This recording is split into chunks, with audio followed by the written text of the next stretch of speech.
Well, we're thrilled today to have Shirley Bond MLA doing this interview with us for Peacemakers Press and the Peacemakers organization. Thank you so much, Shirley, for joining us.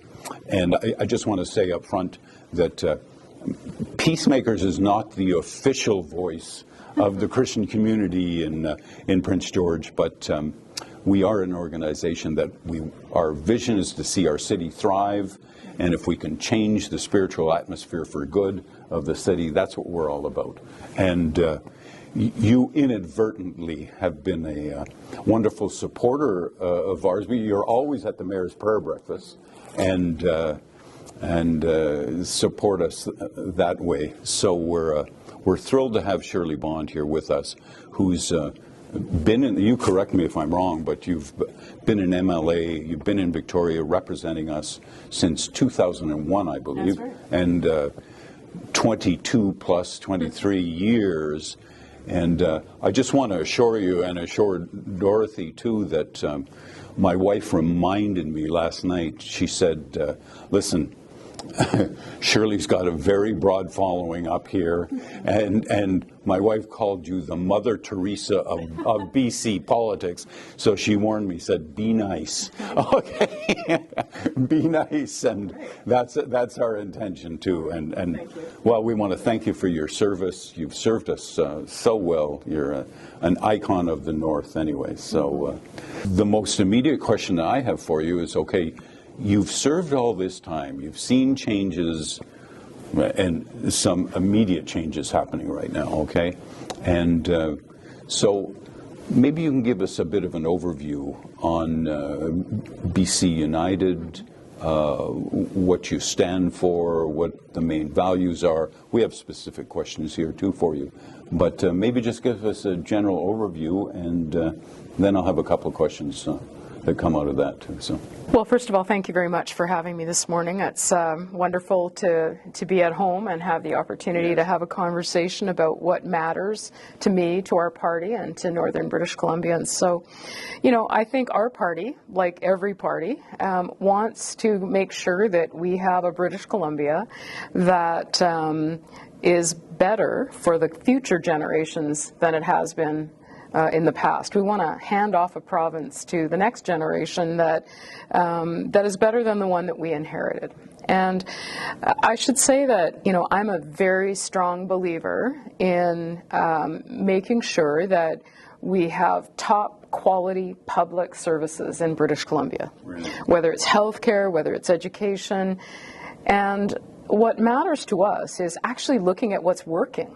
And you know, we have a strong view that you can't keep doing things the same way and hope for better outcomes. So, you know, we want to be bold about the province that we serve. We want to be willing to tackle the tough issues. And that takes listening and learning and being willing to say, that's not working. I think the other thing that matters to us is that we always have to consider, obviously, British Columbians need and deserve services, and that's really important to me. But we also have to ask, who's going to pay for that? Yeah. And how are we going to pay for that? We believe in a very strong, thriving economy that helps drive the support we need to pay for those programs that are so essential. And, you know, I'm unashamed about the fact I support the natural resources sector. I want it to be done properly and sustainably, but we need to take advantage of the natural resources we have in this province in order to make sure British Columbians are cared for. So we want to be innovative and bold. We want to listen, we want to learn, but we also want to be mindful that when we're paying for, you know, resources and supports for families in this province, it shouldn't all be out of taxpayer pockets. We need to have a strong, thriving economy in order to do that. And you know, so from my perspective, we have a very clear belief that we want to create a better British Columbia. We think that's possible, but we're in a challenging situation, so there's lots of work to be done. Maybe give us an idea why BC United changed the name from Liberal. Why now? Was that the catalyst? Was that... Why now? Not at all. I mean, we've asked that question of our members. We have thousands of members across British Columbia. Yes, of course. And we have taken that question to the membership many, many times. You know, is it time to change our name? And Right. there's a number of reasons for that. You know, the most important reason for me is the fact that we are a big tent party. We're a coalition party. Yeah. We have people in BC United, our BC United party, that have views, very different political perspectives in one party. And the challenge we had when you have a name that says BC Liberal, there was often confusion. You know, I would go to the doorstep and knock on a door, and someone would assume that I was connected to the Federal Liberal Party. Well. That is not accurate. We never had a formal connection with the federal Liberals. And more importantly to me, I want our party to welcome divergent views. And we have people who have a very conservative background in our party. We have people who have a more liberal approach. And what we wanted to say to British Columbians is, we're a big tent party. We welcome you to join us. We welcome different ideas and views. And so, you know, it was a really interesting process. Members were actually asked to provide suggested names. Yes, well, and I think you came up with a great name, frankly, in terms of if that's what you wanted to accomplish, the big tent, the big tent idea. Well, what I love is that, you know, we went to our members and said, what do you want to do? And overwhelmingly, there was a decision to change the name. And our leader, and I give him a lot of credit for this, he said, if the membership decides to change the name, I will make sure that that happens as quickly as possible. So is it a challenge for us? Absolutely it is. You know, there is brand confusion at the moment. But what I want to assure people is the fact that we are a big tent party with very, you know, our views are very well known in terms of thriving economy, growing the economy, caring for British Columbians. So the name change, you know, we're working on making sure people know who we are. And that's going to be our job for the next little while. Two questions here, two branches we're going to. So number one, where's your stance on this whole SOGI thing? Number two, it will be along the lines of education, private funding, private education, homeschooling, private schools, that kind of thing. But let's start with the whole situation the way it is right now. Well, you know, first of all, I was there when SOGI was designed. And it was designed as an anti-bullying resource. It was not to be an add-on to the curriculum, and school boards were given the opportunity to use it as a resource. And so we've listened very carefully to the concerns expressed by parents across this province. And, you know, we have some pretty important values, I think, when it comes to, you know, education and children in schools. Let me say that I want schools to be safe places for all children.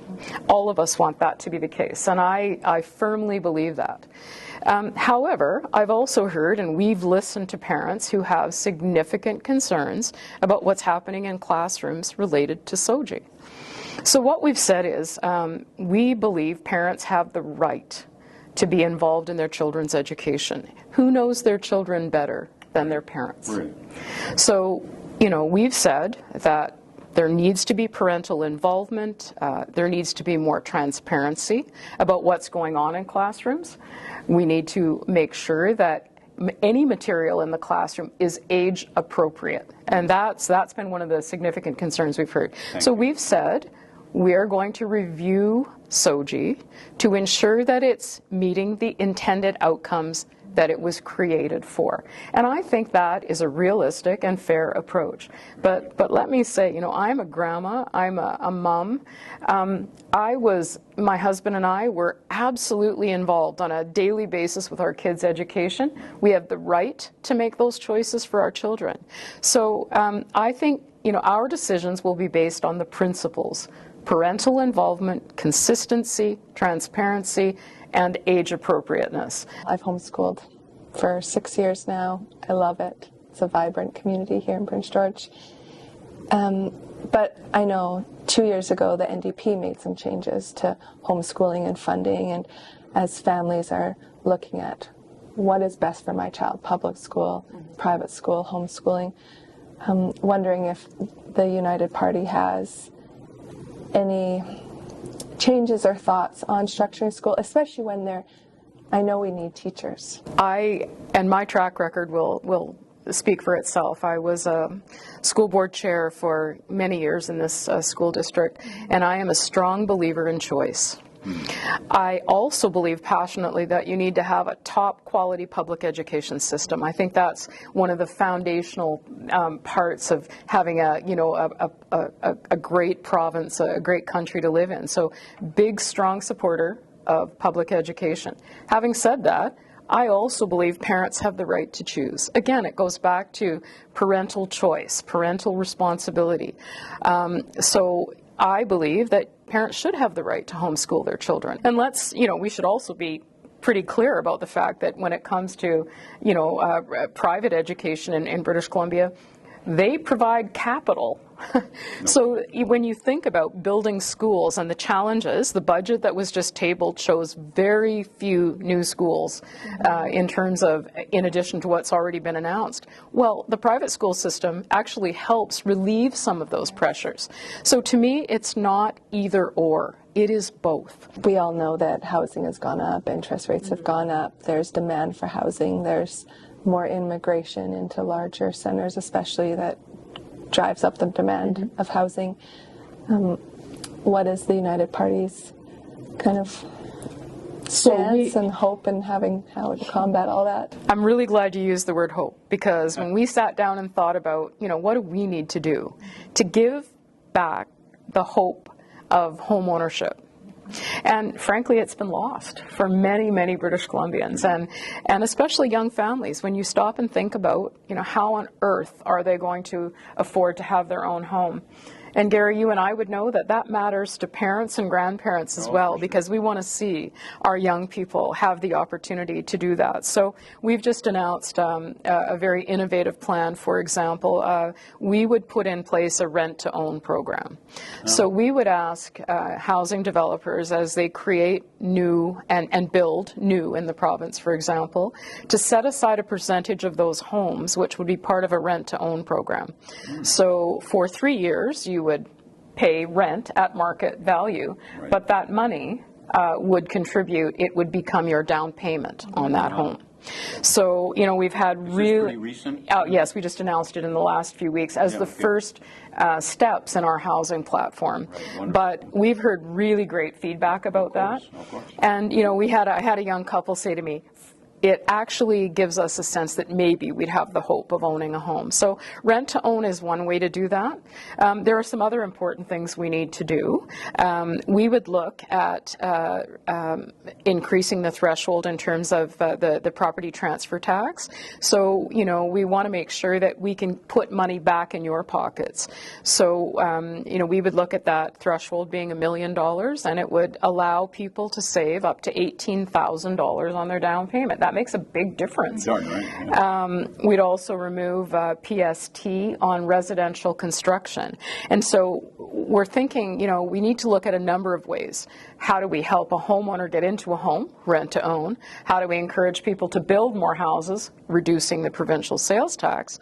And, and also looking at property transfer tax, which again can help you get into that first time home. So that's the initial stages of our housing strategy. It's been really well received, and so there's more to come. And I'll just say this, Stephanie, as building a home, I also have deep concerns for seniors housing in our province. And one of the things that I hear from seniors regularly is they may be ready, they may be at that stage of their lives to move out of their single-family dwelling, but where are they going to go?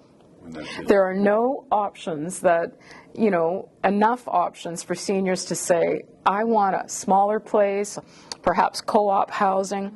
So one of the things that we're going to work on is, what are the options for seniors? Yes. Because if you think about it, if that senior moves out of that single family dwelling, someone else can move in. A young family can move in, but we have to make sure we're providing options for seniors as well. So You're talking to me right now. I'm thinking of myself as well. I mean, after losing my husband, I'm still in our home, and luckily it was a small modest home, and so far I'm managing that. But there will come a time, Well, you get to the point, and that's right. and so what we need to do is be thinking more innovatively for housing in general. I currently live off-grid, so I'm living off of some batteries and a generator. And so I'm really interested in power. And, well, do I pay the money to bring in hydro, or do I pay the money to bring in natural gas? And everyone has their opinion, and, oh, well, this costs lots, and there's this carbon tax. And we know there's something in the news all the time about energy and global warming and whatever. How does your party see to fulfill the energy needs of our province? Well, we have a big challenge on our hands. And I want to say, right off the top, that all of us want to get to a greener, healthier, more sustainable way of living in our world. And we know that climate change exists. We have challenges with emissions, all of those things. But our view is we need to do that realistically. It's one thing to set aggressive targets. It's another thing to actually meet them. And the electricity demands in our province at the moment are overwhelming. No kidding. When you think about what happened, in recent storms, and we managed to do well in British Columbia. The other side of the story is the reason we did well is because so many people still use natural gas. So to make an arbitrary decision like the NDP has in terms of, well, we're going to, you won't be able to build having natural gas in your home by 2030, I have no idea how that would ever be accomplished. Really? It's not only about capacity, it's about transmission lines. How on earth, even if we were to acquire power from elsewhere, we need transmission to be able to do that. So what we want to see is a full suite of options considered.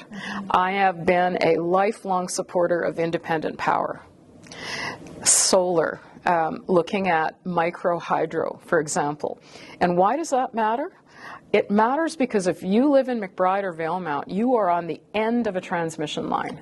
And I will tell you, the people of those communities have faced power outages more frequently than we could even begin to know because they're at the end of transmission lines. So what do? We need to make sure we have every possibility being considered.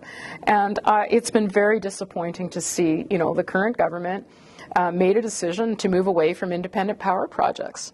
That impacted us in the Robson Valley, people who had, micro hydro projects, for example. So what we're saying is, absolutely, we need independent power. We need to look at renewables. We need to be realistic in that transition phase. Free fructose and sugar for diabetics. Let's make it more widely available, okay? Free alcohol for alcoholics. And smoking fentanyl available for our homeless and our addicted people. We hit a high this last year, I believe, you know the numbers better than I do, for the overdose deaths in Prince George alone. What is going on with our do no harm, give away as many killer drugs as you, what is going on? Well, first of all, the numbers are devastating, and I've met with many family members who have lost a loved one, a son or a daughter. Moms Stop the Harm. I meet with them. It's gut-wrenching to listen to what it's like to lose a child or a spouse, a grandchild. We've laid out our platform. We think it's time for some really big changes. Our plan is called Better is Possible, and we believe better is possible. And what we want the focus to be on, instead of publicly supplied addictive drugs, we want it to be on recovery and treatment. We want there to be accessibility for people. When they reach that point where they say, I want help, I need help, we need to be able to provide it for people. So the major change. Does that involve intervention? What do you mean? Oh, it does. So let me just walk through a bit of what our thinking is.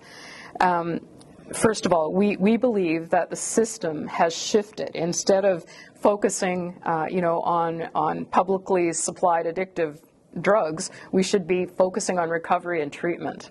And that education and awareness, talking about the fact there is no such thing as safe drugs.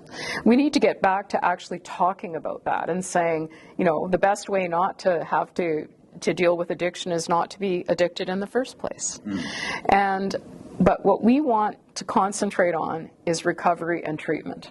So when you look at the barriers for treatment in northern BC, but in the province generally, when someone says, I need help, there is nowhere for them to go. And so they're often told, come back in 2 weeks or 2 months. Well, often by that time, it is far too late. So what we're saying is we want accessible treatment. And so we would look at creating at least 5 regional centers like Redfish, a center that I have visited, amazing recovery treatment programs for people. We know they need to be regionally placed. We're the party that said there should not be drug use in public spaces. Should parents have to go to a playground and be worried about finding needles on the ground? No, they shouldn't. You can walk down George Street and with a crack pipe, and nobody's going to stop you. So we think that it is time that we took a different approach, a completely different approach, and focused on recovery and treatment. And so to your point about intervention, yes, we believe that if a person is at risk to themselves, but also creating risk to the people around them, there will be times where there does need to be involuntary treatment. And we would not want to see that happen frequently. And I'm not talking about the kind of system we had before, but a compassionate, 24/7 caring place where people have an opportunity to get better. I don't know if you've been, I'm sure you have been, but noticed down in Moccasin Flats, the movement for the tiny homes.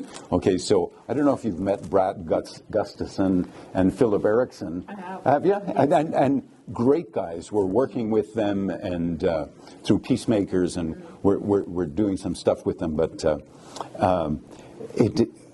to me, it's like a prophetic act in the sense that there were problems at first and what have you, but at least they did something. They got us unstuck as we do something and get something started. So apparently they've got about 15 of these homes built now, and they build them for about $1,700 a piece, but at least you don't freeze to death, and it's 8, instead of 4 feet high now, it's 8 feet high, and you can stand up, room for a little bed to go in there. So I'm glad that you're aware of them anyways. But I did. I actually, guys that are driving a system, Well, and I think that's one of the challenges, and I had a really constructive conversation with them.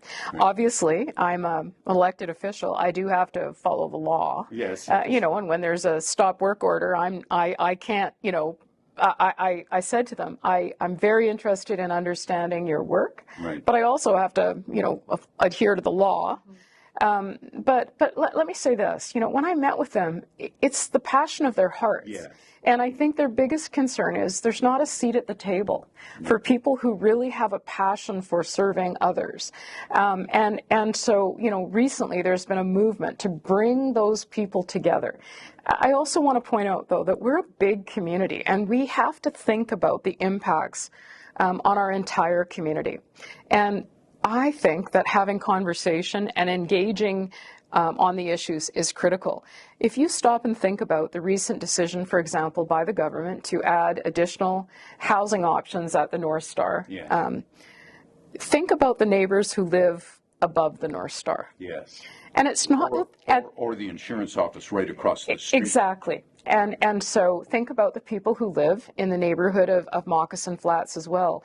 And what I think we need to do is a better job of bringing people together to understand those issues. I met with seniors who live above the North Star. Right. They are so worried because they don't know what to expect. So why wouldn't we have had a conversation about what's going to happen before it happens? And I think we're getting far too many arbitrary decisions being made without thinking about the impacts on the broader community. And that's when division starts. That's when people start to feel like, what about my rights?